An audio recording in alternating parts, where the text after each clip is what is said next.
To kind of put ourselves in the right space. We are now finished with Christmas. Christmas is over. Liturgically, I'm sure that tree will go soon, but we have time to get everything organized. The 12 days of Christmas are an ancient tradition in Christianity, and it was from Christmas Eve until Epiphany. It was orchestrated and done by the church, not by anything else. And it's to help people remember, to help people guide them through the experiences. When you get to Epiphany, it's the story of the three astrologers. They're not kings. We made them kings in the Middle Ages. We even gave them names. We have nothing in the Bible that tells us who they are, or even where they came from.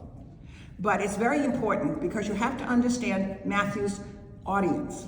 Matthew is the second gospel written, but he writes to Jews who believe Jesus is the Messiah.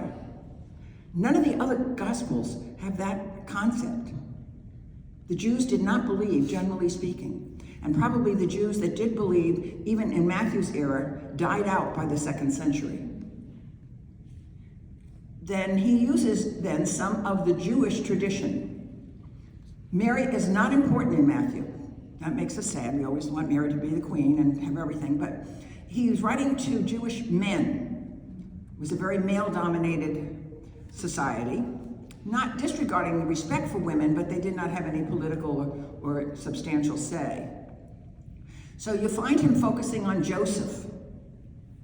Luke doesn't tell us much of anything about Joseph, but he does say that Joseph was betrothed to a woman. It's right after he gives you the whole long genealogy of Jesus, which usually is read at midnight mass. In the olden days, you had to read the genealogy of Matthew at midnight mass.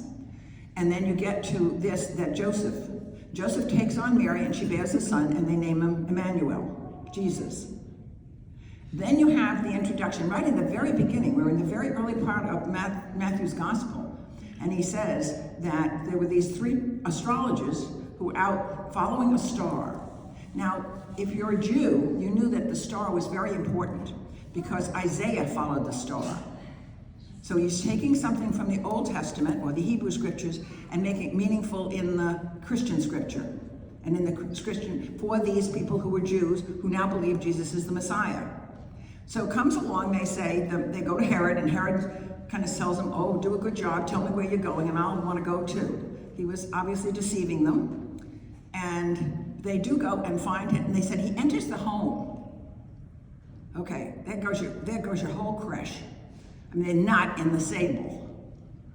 There's no stable in Matthew's gospel. They went into, and it says right in the scriptures, a home. So we have a different look, a different story. Then you have that,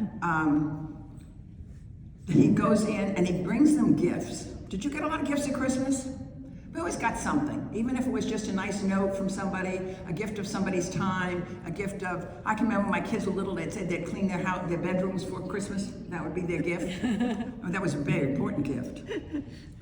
But we had images of gifts, and the three gifts are extremely symbolic and very important. The gold, frankincense, and myrrh.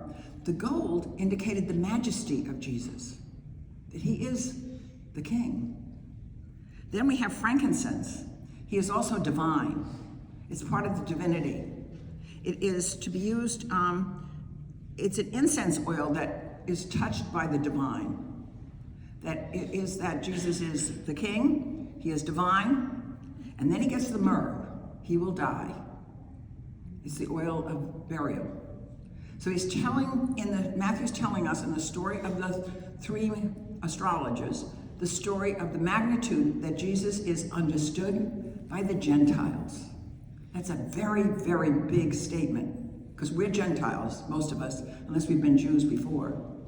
We're Gentiles. And so Jesus has not come for just the Jews, he has also come for the Gentiles. We meet Herod, he becomes the bad guy. He's out of context time-wise. The history of Herod lived and died before actually this time frame of Jesus' birth, but he is significant in the history of Jewish history as being a cruel and unusually punishing leader. And so they were very fearful of him. So Matthew used Herod. Then you have the next thing that follows it, right after it, is the flight into Egypt. Why? Do you ever look at a map? Look at a map and see where Bethlehem is to Egypt. Did he really go? We have no idea. Why would that's the only place you find this. It's not in Luke. You only have 2 infancy narratives, you know. Only in Luke and Matthew. John starts, in the beginning was the Word was with God, the Word was God. Mark doesn't even tell you anything about his birth. We start with the baptism. So when you read these Gospels, you have to put yourself somewhere in the 1st century. And a 1st century Jew, why would Egypt have been important? That's where Moses came from. Moses got out of it. He brought his people out of Egypt. Jesus is doing the same thing. This is the new Messiah. He's bringing you, the people who believe, out of captivity into the new promised land. He goes to Egypt and he leaves and comes back, just like Moses did.